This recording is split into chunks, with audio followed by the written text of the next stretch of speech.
In the name of the Father, and of the Son, and of the Holy Spirit. Amen. I believe in one God, Father Almighty, maker of heaven and earth, and of all things visible and invisible. And in one Lord Jesus Christ, the only begotten Son of God, begotten of the Father before all ages, light from light, true God from true God, begotten not made, of one essence with the Father, through whom all things were made, who for us and for our salvation came down from heaven, and was incarnate of the Holy Spirit and the Virgin Mary, and became human, and was crucified for us under Pontius Pilate, and suffered and was buried, and rose on the third day according to the Scriptures, and ascended into heaven, and is seated at the right hand of the Father, and will come again in glory to judge the living and the dead, and his kingdom will have no end. And in the Holy Spirit, the Lord, the giver of life, who proceeds from the Father, who together with the Father and the Son is worshipped and glorified, and who spoke through the prophets, in one holy Catholic and Apostolic Church, I acknowledge one baptism for the forgiveness of sins. I expect the resurrection of the dead and life of the age to come. Amen. Take a seat. Oh.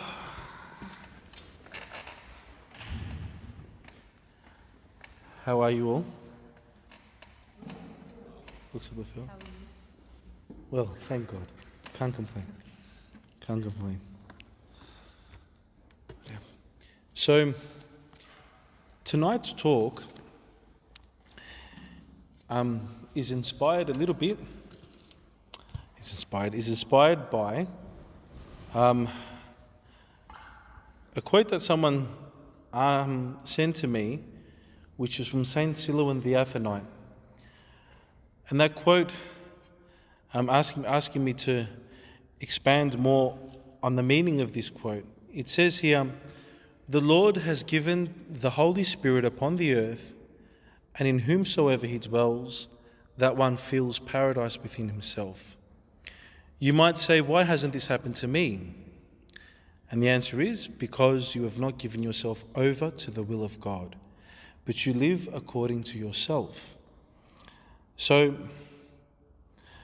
the will of God, giving ourselves to the will of God, which we know in our spiritual journey is probably the first and most important step.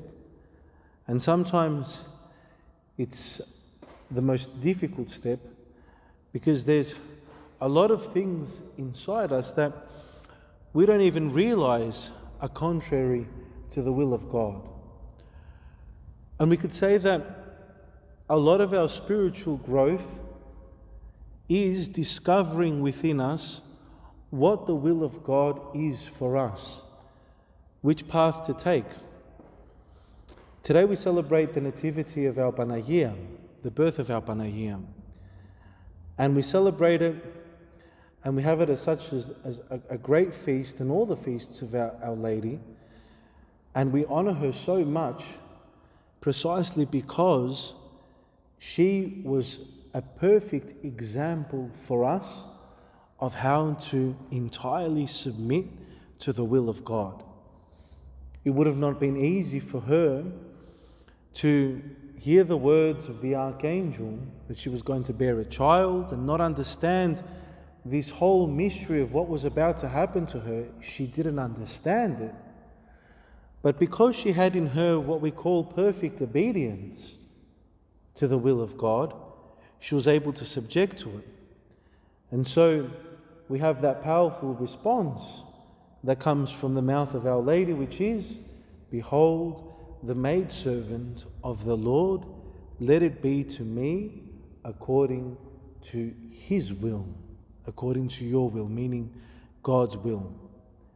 And it's from that very moment that Panagia says these words, in other words, giving her consent, that then we know that she conceives Christ, the man, but God in the flesh. And so the will of God is something which doesn't happen just by itself. It's not something that God does to us, but it's something which we do with God.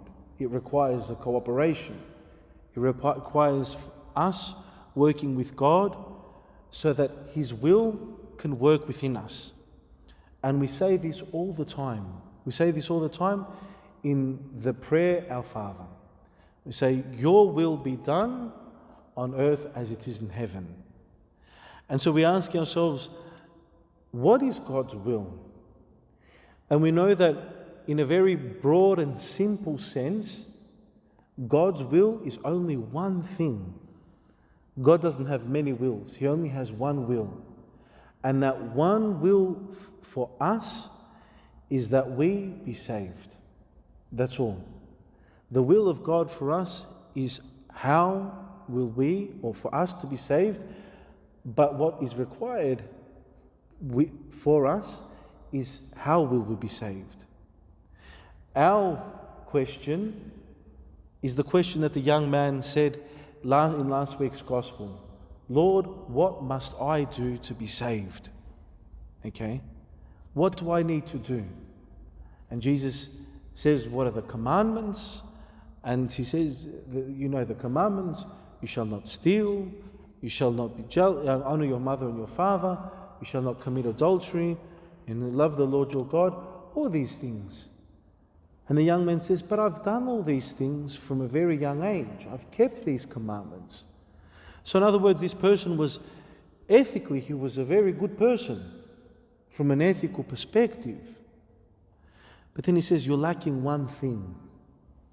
One thing so that you can be perfect. And that's to sell your possessions.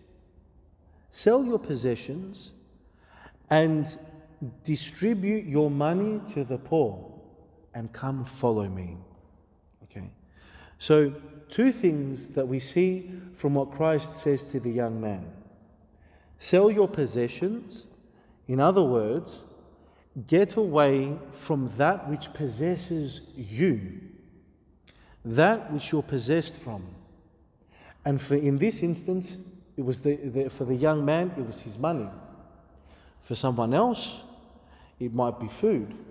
For someone else, it might be whatever it is. Material things, whatever it is.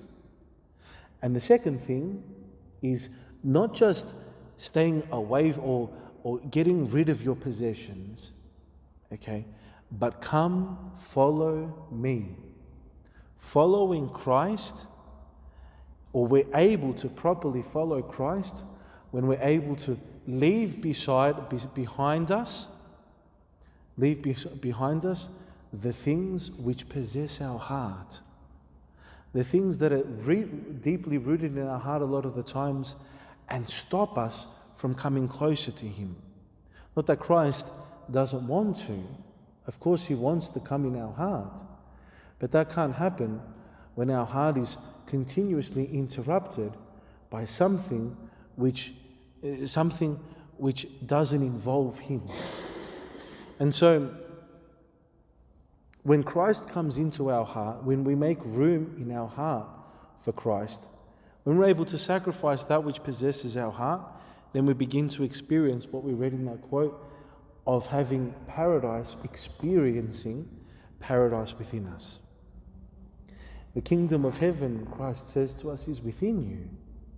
The kingdom of heaven is beyond a physical place that we will go to when we leave this temporary world. The kingdom of heaven is an experience. It's a living experience. And if we don't experience that from here, in this life, now in our spiritual journey, then it'll be impossible for us to experience it in the life to come. We won't be able to taste it. We won't be able to see it. Why?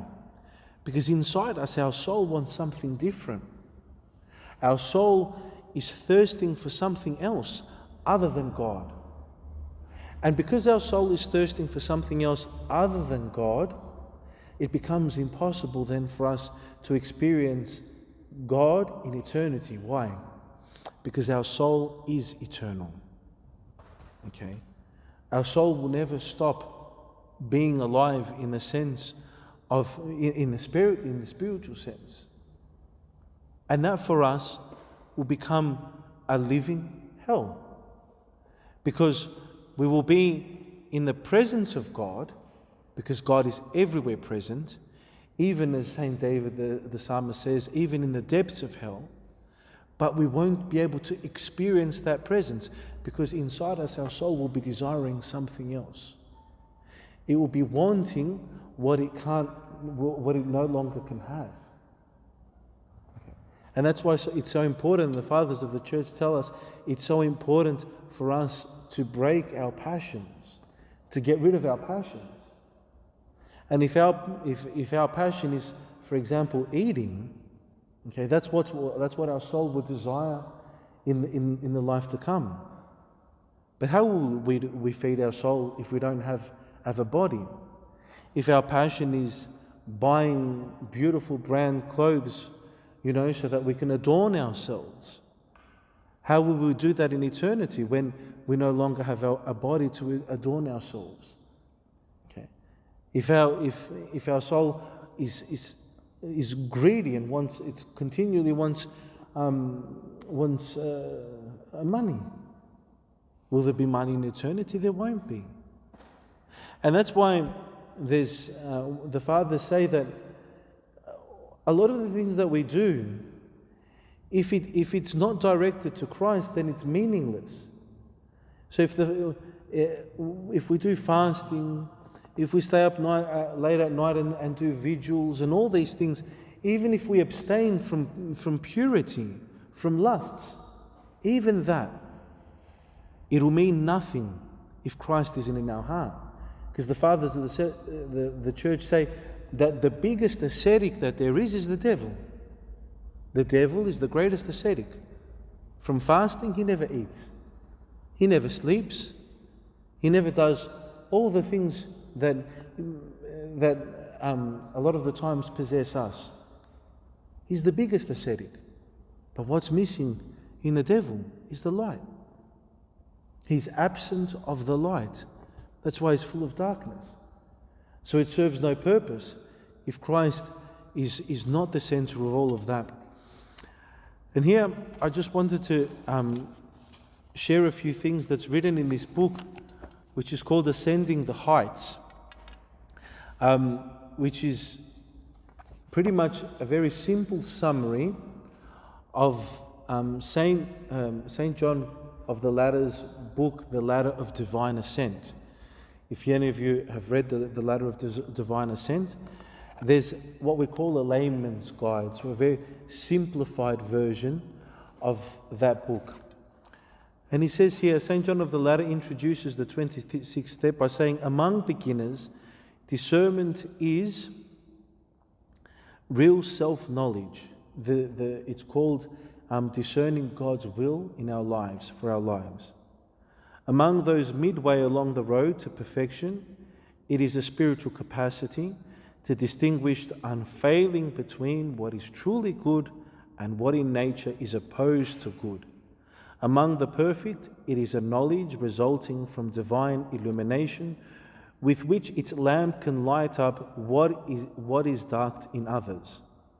To put the matter generally, discernment is and is recognized to be a solid understanding of the will of God in all times, in all places, in all things, and it is found only among those who are pure in heart, in body, and in speech. So this thing, discernment is clarity of the mind, and it's purity of the heart. And when someone has a clear mind and pure heart, then obviously they can discern what is God's will and what it's not, because their heart speaks within them. Their conscience speaks. How many times do we struggle to know God's will for our lives? As St. John notes, he says, there are many roads to holiness and to hell. A path wrong for one will suit another, yet what each is doing is pleasing to God. So there's many ways that we can approach God, but not always suitable for one another. We can't do all the same thing. We can't see what the other person is doing, and just because it's working for them, we need to do it. And a lot of the times we make that mistake when we read the lives of the saints. We try to apply all of the things that the saints are doing into our lives, and sometimes we feel frustrated, and sometimes we feel very anxious. Why? Because we can't do it then. We can't do it. And it's for one of two reasons. Firstly, we're not there yet. We're not at that level. We first need to take the first step, because we need to take baby steps, basically. And secondly, maybe that's not our specific calling.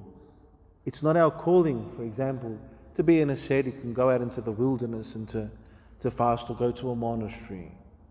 And for someone else, it's not their calling to get married and have a family. Both ways are blessed, but they're not for everyone. Okay? How are we to live our lives? What are we to do in a moment of crisis when a decision has to be made and made quickly? What does God want us to do? What will please Him? What will bring us heavenly rewards? Am I hearing the voice of God or the voice of myself, or worse still, the voice of Satan? How do I know? Anyone who is traveling the spiritual road knows in the depths of his being how agonizing these questions truly are. We've all had those questions in us, and we have them all the time, a lot of the times, in us. When we're at a crossroad and we don't know what to do, okay? We don't know how to answer those questions in our hearts. As the heart, parched with thirst, pants for running water, the monk longs for a knowledge or grasp of the good and divine will. St. John speaks very practically in response to his longing. Out of his own tried and trusted experience, he offers advice for those who will know God's will. First, he insists. Those who wish to discover the will of God must begin by mortifying their own will. Then, having prayed in faith and simplicity, all malice spent, they should turn humbly and in confidence to their fathers or even their brothers, and they should accept their counsel as though from God Himself, even when that counsel goes against the grain, even when the advice comes from those who do not seem very spiritual. So very simple, two things, prayer and obedience. And we spoke about the importance of obedience a few weeks ago. Hence why in our spiritual journey is never done alone. We never do things alone in the church. Nothing is done alone. And so prayer, why? Because prayer enlightens us. Prayer invites God into our life and into our hearts with sincerity. And secondly, obedience. Everyone is required to have a spiritual guide. Everyone. And there's no exception to that. In the church, there is no, and there's never been an exception to that. Everyone has had a spiritual guide. And usually we know that as our spiritual father, a priest that we can go to and to confess to and to say our sins and receive guidance from them. Or someone whom we truly trust spiritually, that we know is a person of prayer, that we know is a person that has discernment themselves.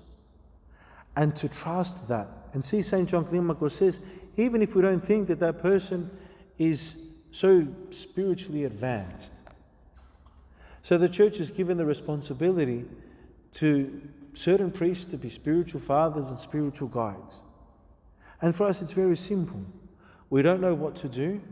So we go to our spiritual father.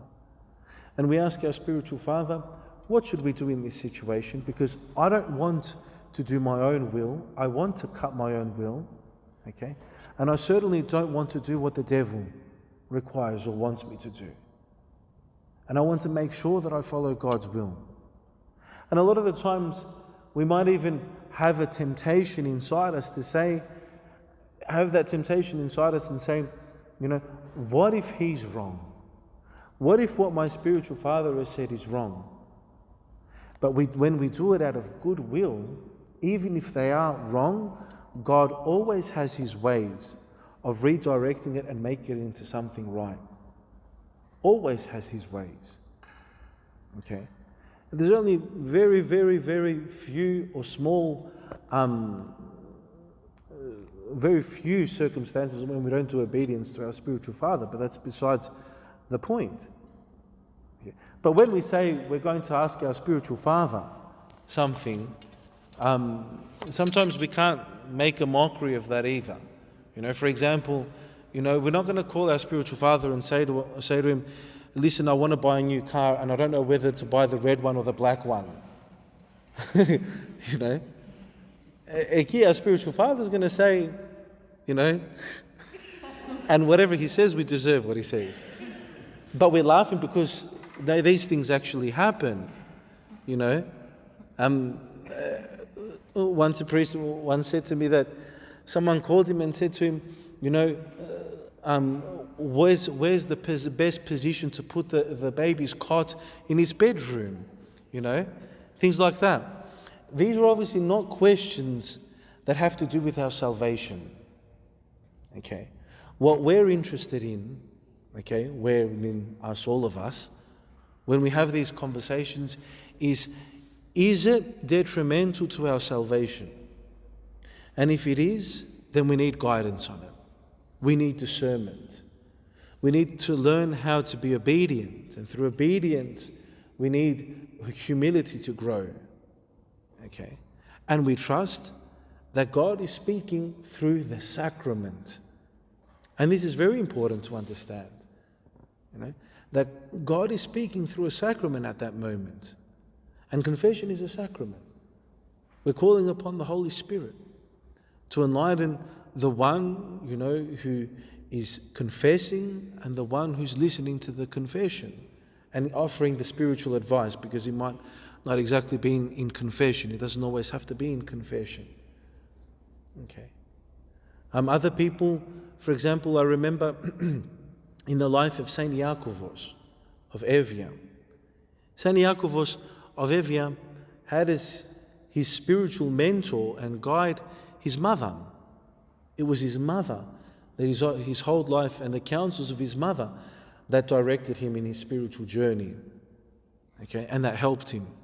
And that's something that's very, very, very rare. It's something which is very rare, to have someone, a mother of yours or whatever, to be your spiritual guide for life, basically. Because from there he went to the monastery, and a lot of the times he was by himself. And for a small amount of time, he had the abbot of the monastery. There, his name was Nicodemos, the abbot Nicodemos. And I remember one time how important obedience was, and how humble Saint Iakovos was. I remember one time in his life, and I thought, how much we should respect our spiritual guides. His abbot sent him a note, and on that note he had told him to do something. And when Elder Iakovos, Saint Iakovos, went and did what was told to him by the abbot, then later on, for whatever reason, and Saint Iakovos doesn't give us a reason, he says, for whatever reason, his abbot says, why did you do this?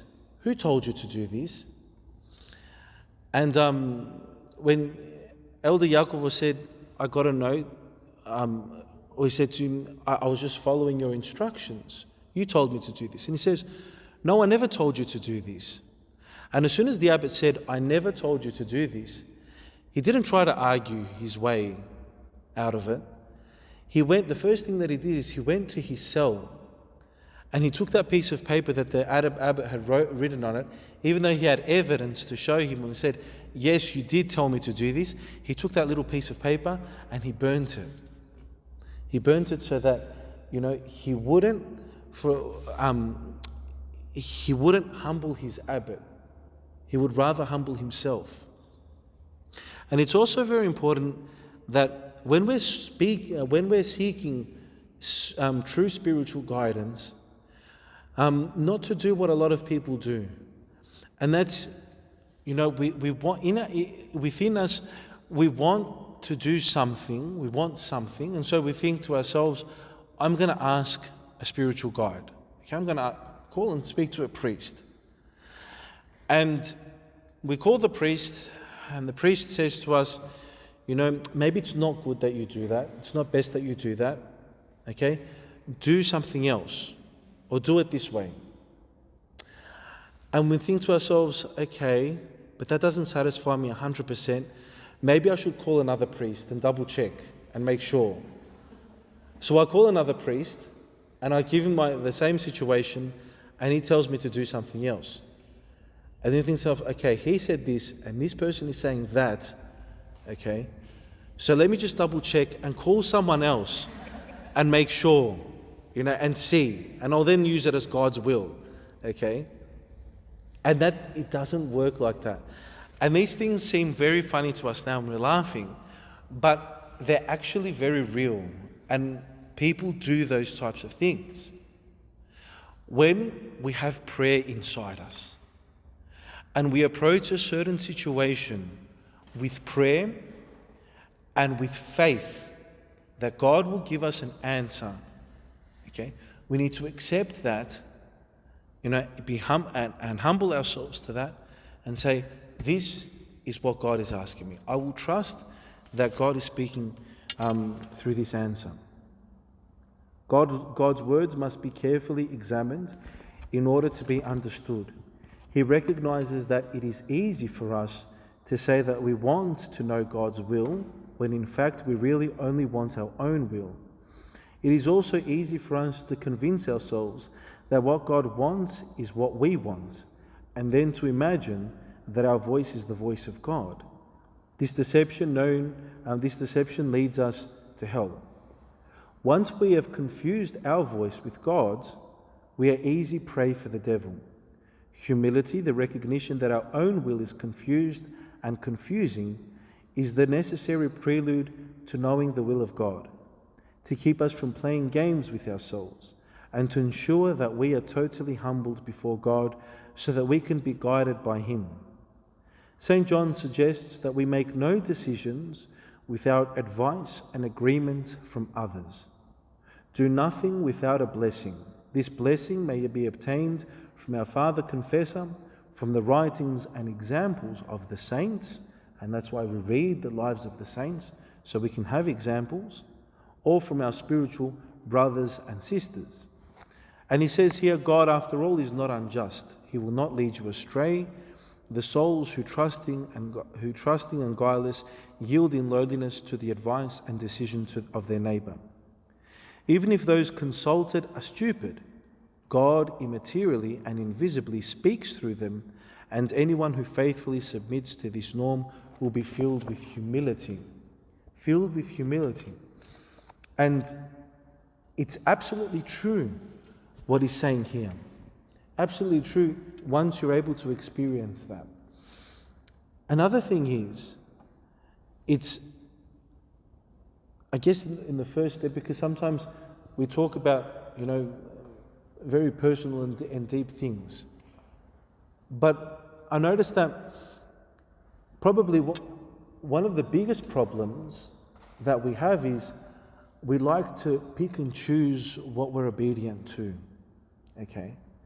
To make it suitable for us.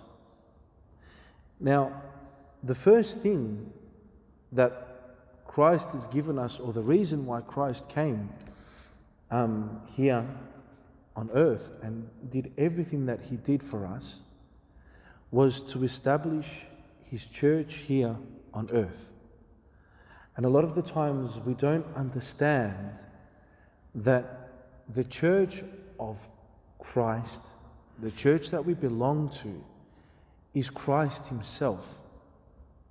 And so we start to think of the church as something which is separate to what Christ is, without realizing that it is the church that leads us and shows us who Christ is. For example, a lot of the times we start to, especially when we go to confession, and we say the sins from the fourth sin down, okay? So, honor your father and your mother, do not steal, do not bear false witness, do not commit adultery, and all those sins. Okay? So we start to think of the commandments as those sins. But we're forgetting that before the fourth, there's another 3 commandments that God gives us. Okay? Maybe using the Lord's name in vain as well. Okay? So, but there's two other ones that we rarely hear people speaking about in confession. And they're probably the most common of the sins that we commit. Okay? And the first is to love the Lord your God. Okay? To worship only Him. Love the Lord our God. That's one. And the second one is honoring the Sabbath. Okay? How many people go to confession? And I'll tell you, not many people at all, not many, come to confession and say, I don't go to church. I'm not present in the divine sacraments, in the sacraments that Christ has given us. I'm not there. I don't participate. Okay? Because for us, that's become a pick and a choose commandment. You know? This week I'm going to go to church, next week I'm not. And the saints are very stern on this, especially Sunday worship. On Sundays, going and being present at church on Sundays. And a lot of us see this as an option. It's optional for me to go. You know, I spend a little bit of longer out on Saturday night, and therefore I won't go on Sunday. But it's a commandment that God has given us. It's a commandment for us to be together and to worship as one. Okay? And to know that we don't belong just to ourselves, but we belong to an entire body, and that body belongs to Christ as well. So we come together for that body to be sanctified, to be made holy. This is the reason why we're all asked to come together in worship. And the worst thing that we can possibly say is that I believe in God, you know, and I'm part of the church, but I don't need to attend the services. I don't need to be there present. And if we're not there present, then we're not cultivating ourselves spiritually, first of all. We're not becoming familiar with the words that were given to us, you know, in the services that we hear in the Matin service, in the Vesper service. All those words which are just a continuation of divine scripture that are just as enlightened by the Holy Spirit as is scripture. And so we're not giving ourselves an opportunity to cultivate ourselves and to even grow. Very few people are at the service from the beginning to hear the Matin service. And we question and we ask ourselves why. Okay, we understand that there's a few practical reasons why some people can't be there from the beginning. Okay, sometimes we have children, sometimes there's health problems as well. I know that it's not easy to be in a service for 3 hours, 3.5 hours, sometimes 4 hours. But when you're on your spiritual journey, it should also be part of your aim. And say, okay, with the blessing of my spiritual father, I can't be there for 3 hours because I know that I can't handle that. So with the blessing of my spiritual father, I come, for an hour. An hour towards the end of the Divine Liturgy. And then I know that now I can grow a little bit more. So I'll go from the beginning of the liturgy at 9 o'clock. And once I've cultivated myself from the beginning, then from the beginning of the liturgy, then I can say, okay, I can bring it another half an hour forward and at least hear a bit of the Matins. And then when I've cultivated myself more, then start to be there from the beginning as well of the service. So a lot of the times we don't realize as well that as well can be something which can be cultivated. But a lot of the times we just make up our own decisions and say, this is how I'm going to do it. I'm going to stick to a routine, and that is, go for the last half an hour or an hour and not try to grow from that. But because I'm used to that, that's what I'm going to do. Okay? And then there's no growth there at all. On the matter of fasting, okay, yes, the church gives us a certain standard on how to fast. So, for example, now is Great Lent, and so we fast from everything. We fast from meat, egg, dairy, fish, and oil as well. And you think to yourself, well, I can't do that. But that's okay. The church has given us a standard. But the church doesn't also expect that everyone can meet that standard either. Remember, Christ came down to our level, and that's a very low level to come down to, for God to come down to, okay, in order to help bring us up. So the church is very understanding that, not everyone can meet that expectation, that standard. So I go to my spiritual father and I say to my spiritual father, listen, I want to participate in the fasts, but it's a little bit difficult for me to fast from oil. I need to have a bit of oil. Or for example, my body requires for me to have meat because, I have iron deficiency and all that. All that's real. Okay, the last thing that the church wants you to do is pass out because, you have to meet a certain standard. But at least we've discussed it with someone, we've received spiritual guidance, and we do what we need to do.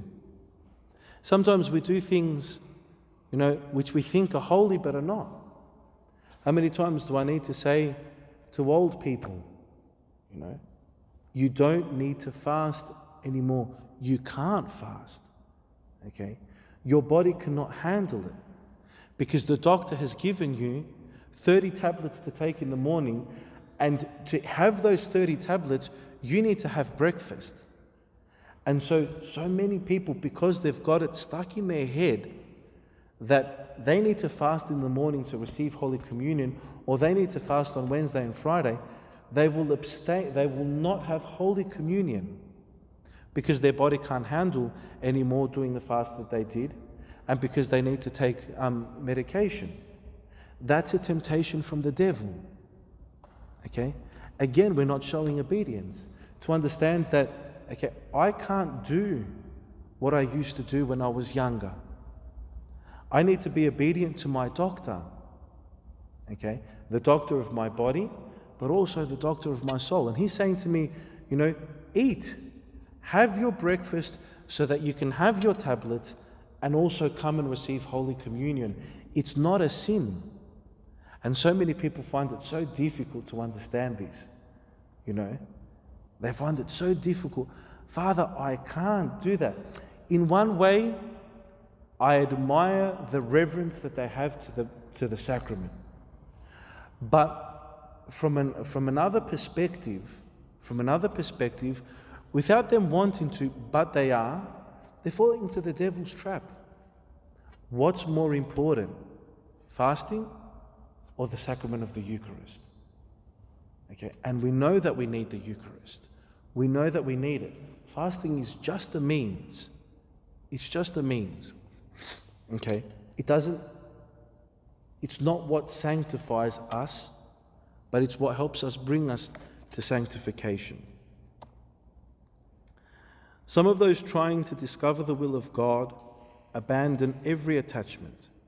They prayed hard for a fixed number of days, and they laid aside any inclination of their souls, whether to do something or to resist it.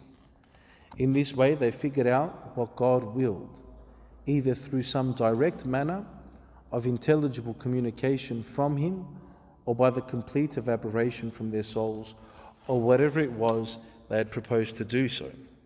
I personally have seen this work over and over again. We human beings are impulsive. Our desires are awakened, and immediately we want to fulfill them.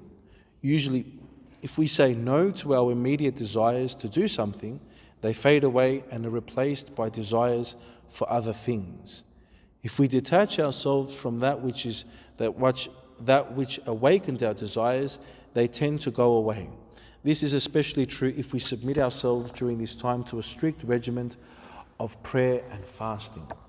Okay, so one of the things that we usually do is the moment that we have a desire, a want for something, we straight away go to fulfill it. And sometimes that's not a good thing, because by fulfilling this desire, all we're doing is strengthening it more and more. It's good to wait, okay, and even to pray on it. And sometimes that desire might not seem so bad, okay, but sometimes that desire we know is sinful. Just because we've had that desire, it doesn't mean that we need to fulfill it. And the less we fulfill that desire, the more it weakens. And he said that, and he says through prayer and fasting, how important it is to have those things in our lives. And I say this to people all the time. Sometimes we underestimate the power of fasting. And we even underestimate the power of prayer. Sometimes we see that as even the cop-out answer, that it's not a good answer. You know, sometimes someone might ask me something and it's a little bit difficult to know the answer. And I said, pray about it. You know, people are a little bit disappointed with that. But why? Why is that such a disappointing answer? When we're going directly to God sometimes, when we see that a certain situation might be very difficult. And I know other people, you know, in certain situations who have fasted for God to give them an answer. And that answer doesn't always come immediately. Sometimes God does not give us an answer immediately. He lets us wait. He lets us cultivate inside us patience and persistence. And persistence, because those two things build spiritual strength. And that's why God sometimes withholds from us. Sometimes that's why He's silent within us. So when God is silent, then we do nothing and we wait. And I've said this to you before, I've brought up this example to you before of Saint Ephrem of Katonakia, who spent 40 years with his elder who was a tyrant. Other people who met him said we couldn't stay around him for more than 5 minutes, let alone Elder Ephrem, who's now Saint Ephrem of Katonakia, who stayed with him for 40 years. And for 40 years he prayed and he prayed and he prayed to know if it was God's will to leave him and go find another place and another person to be obedient to, or to stay under him. And God was silent. So he stayed under him, and for 40 years he lived under this very, very, very difficult person because he didn't hear an answer from God. Okay. And it wasn't until that elder died that he finally heard God's answer, you know, which was basically to stay with him.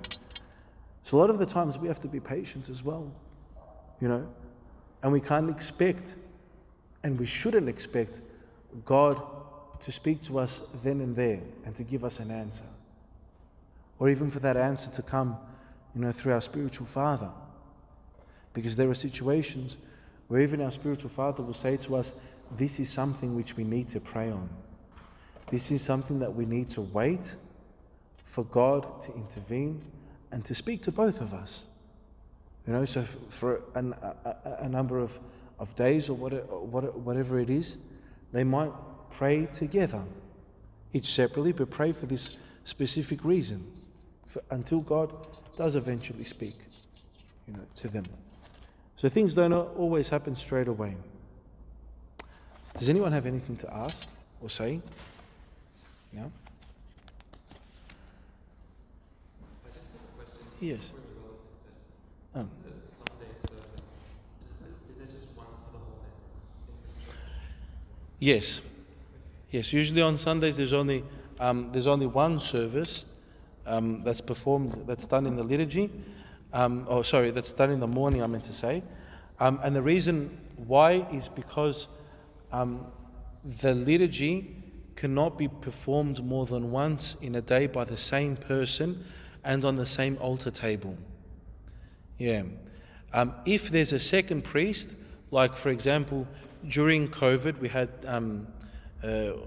we had this happening where some parishes have another priest. There were multiple liturgies happening, so at a certain time, because only a certain amount of people were allowed to come into the church, at a certain time they would do one liturgy by one priest, and then the other priest would do the other liturgy, but not on the same altar table, on another separate altar table as well. Yeah. But generally speaking, yeah, usually there's one service. Yeah. There may be several services in a day. Yeah. Yeah. It's I know that. Yeah. And I guess when I think about it, it kind of gives you the temptation to. It kind of makes it easy to not, attend because you know that everyone who's faithful is going to go to the service and Mhm. see. If there's just one service. Yeah. Yeah. Yeah. Yeah. Yes.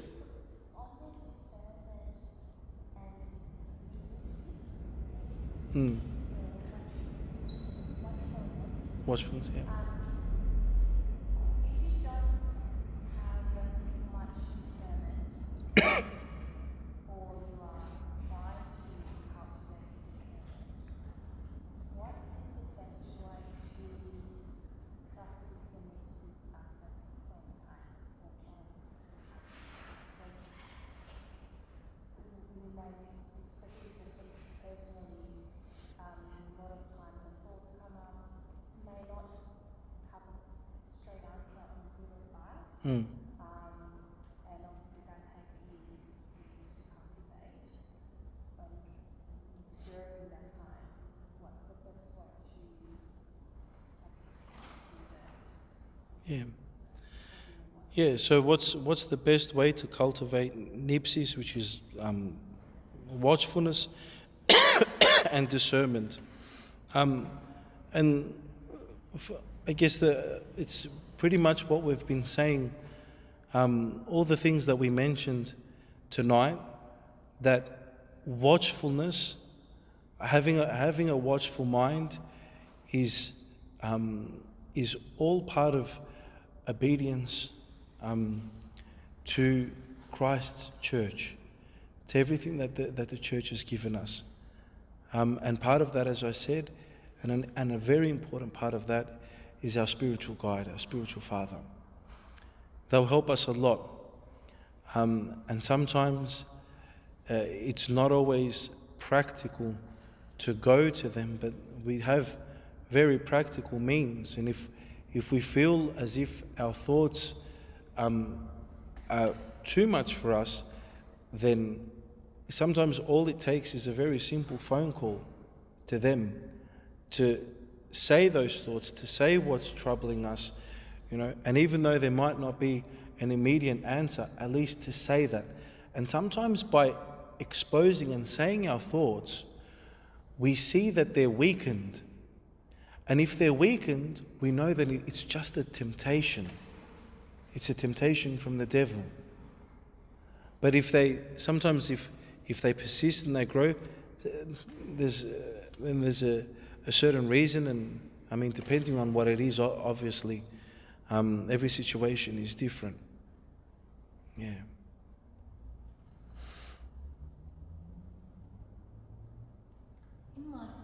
In Sunday's Gospel, we're talking now on the will of God, the Holy Spirit, and you brought up last Sunday's Gospel this Sunday, because it's this week. So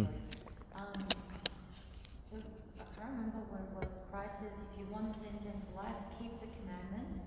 And he said all the ones for us amongst each other, though. So I can be saved by keeping the commandments that are to do with me and my neighbour. Yes. But I'll only be sanctified if Yes. I keep all 10, because the first 3 are the ones to do with God. That's very important to understand. That there's for us salvation and sanctification. And this is where Christ says to the young man, this is when he says to him, if you want to be perfect, then come sell your possessions and come follow me. Christ is speaking to him about sanctification, becoming holy, which is something greater and very different to just being saved. We know that salvation can come, by having good intentions, by being a good person, being morally good and whatever. And anyone can be saved. We know through the teachings of our church that a lot of people can be saved by following the commandments, which don't really say anything that is not already in our conscience. Okay? Of course our conscience tells us, not to kill someone. Of course our conscience tells us that it's right to be jealous of someone else's possessions. We didn't need to have those commandments, written in stone for us to know that. Those things we already know, okay? And the reason why that was given to us is because we had fallen so far away from God. But we know that there are people who are Christians, who are Orthodox, who are non-Orthodox, who could be Jewish, who could be Muslim, who could live in some sort of tribe in Africa, and their conscience follows all those commandments. And that's what St. Paul says in the letter to the Romans, of those who don't know the law but have the law written in their hearts. And St. Paul says that those people will be saved. There is salvation for them. But salvation is different to sanctification. Because sanctification is not just being saved, it means becoming holy. In other words, united to God. And when you're united to God, your spiritual eyes are open.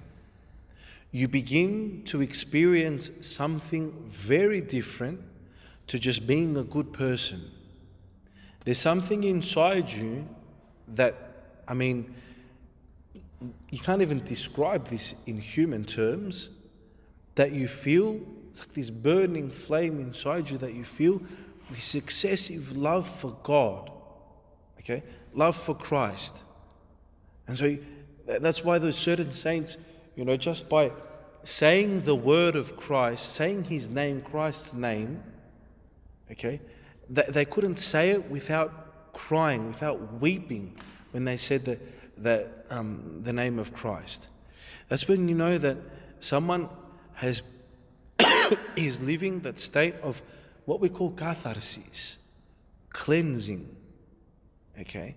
When they've been cleansed inside them, they've become pure in heart. And what does God say? Blessed are the pure in heart, for they shall see God. I remember Bishop Athanasius saying from his experiences of Elder Joseph of Vatopedi. Elder Joseph Vatopedi, one of the contemporary elders of our church, not officially recognized as a saint, but he says that we had to be so careful what we would read when the time came for us, because in monasteries, the monastics usually they all sit together to eat in the refectory, and while they're eating, there's a monk or a nun that sits and reads. Okay? And he says we had to be so careful what we read at the table, because if it was something that said too many times the name of Christ or of Panagia, Elder Joseph would just, he couldn't eat, and he would be crying and weeping and crying and weeping and crying, and he wouldn't eat. And because he wouldn't eat and be crying, we'd all stop and sit there, and we couldn't eat either. So we had to choose very light reading so that we could actually eat, he says. For us, that shows us that person inside them is experiencing the kingdom of heaven. Christ now has become a reality. He is real. Okay? He's able to touch him and see him. And that's for us sanctification. And that's what we'll experience from here, God willing, and in the kingdom of heaven. If that answers your question. I don't know if that way or that.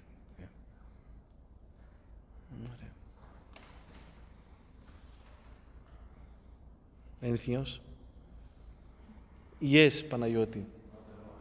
Just because there's an echo as well, stand up here a little bit louder.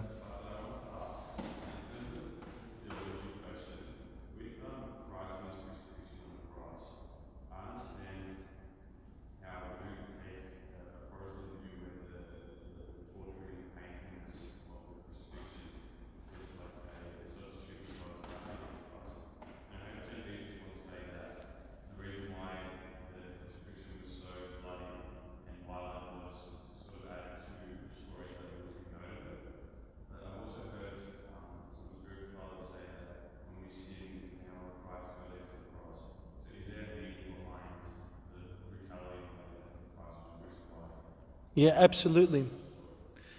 Okay, I'm just going to repeat what you said because it won't be heard.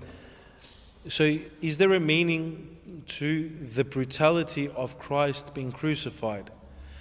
And I've heard what exactly what you've said before, how some fathers of the church said every time we sin is like another wound to Christ on the cross. And that's absolutely true, and I'll tell you why. It's even more than that. It's even deeper than just that. Okay? Christ's crucifixion for us is, a lot of the times we think, poor Christ, he went through so much pain, and a lot of the times we think just of the physical sufferings that he went through. And I've seen and very good documentaries, and talks, like you said, most of them Protestant talks, that speak about the physical sufferings of Christ. So how tormenting it would have been for Christ on the cross physically. Why? Because he had already received all those lashes on his back. And so while he's on his back, they had that footstool as well that he had to stand on. And so for him to breathe, he actually had to push himself up on the cross. And every time he'd push himself up on the cross so that he could breathe, that was scraping against the whips, the wounds that he had on his back, the nails, the crown of thorns, all of these physical sufferings which we know was excruciating, and it would have been excruciating for anyone. And Christ felt all of that. Just because he was divine, that does not mean that he did not feel all of those physical sufferings. He felt absolutely everything. But Christ also says in the scriptures that to his disciples that some of you will go through worse than this. And it's true. If you read some of the lives of the saints, of the martyrdom they went to, physically it was much more brutal than what they did to Christ on the cross. So for us it's much deeper than that. And the reason why the fathers of the church say that every time we sin, we add another wound to Christ on the cross, is because what was even more excruciating than the physical sufferings that our Lord went through on the cross was the spiritual sufferings of taking all of the sins of humanity, all of your sins and all of my sins, taking all of that during the time on the cross. And this is why it was agony for him. And we know that began in the garden when he was praying. And he was praying in that garden, and because of, as it says in the scriptures, his anxiety, he was going through this extreme anxiety, he began to sweat drops of blood. Okay? And all of that pressure was coming out of him in a very physical sense, that spiritual and psychological pressure was coming out of him. And I don't know if you know this, but the garden when he prayed in Gethsemane was the reason that grove was theirs, and it was an olive press. Okay, that's what Gethsemane means. It means olive press. Okay, an olive press is, what do you need to do to get olive oil out? To get oil out of, you need to literally press an olive so that it squeezes out all of that olive, that oil. Oil in Greek is eleon, which is the same word for mercy. Okay, so what God is doing now at that time is all his mercy now is he's giving out all his mercy to humanity. And so from that time to the time where he says on the cross, it has been accomplished. Now it is finished. Do you know what happened all that time? As Saint Nicodemus says, Christ saw every single sin that was going to be committed, that had been committed and was going to be committed by all of humanity. So all the sins that were committed, all your sins that you've committed, all my sins committed, went and he saw everything. And this was the pain that he was going through. And then at that moment when he says, it is accomplished, it says, Father, forgive them. That's when he says, I've seen it all now. And God, Father, forgive them for everything. I take it on myself. And he gives up his spirit, and that's when he gives up his spirit and dies. Yeah. That for us is the message of our salvation on the cross. Yeah.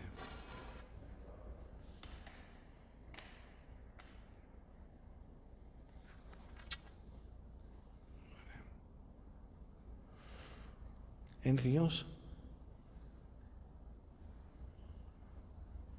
Gloria. Let's pray.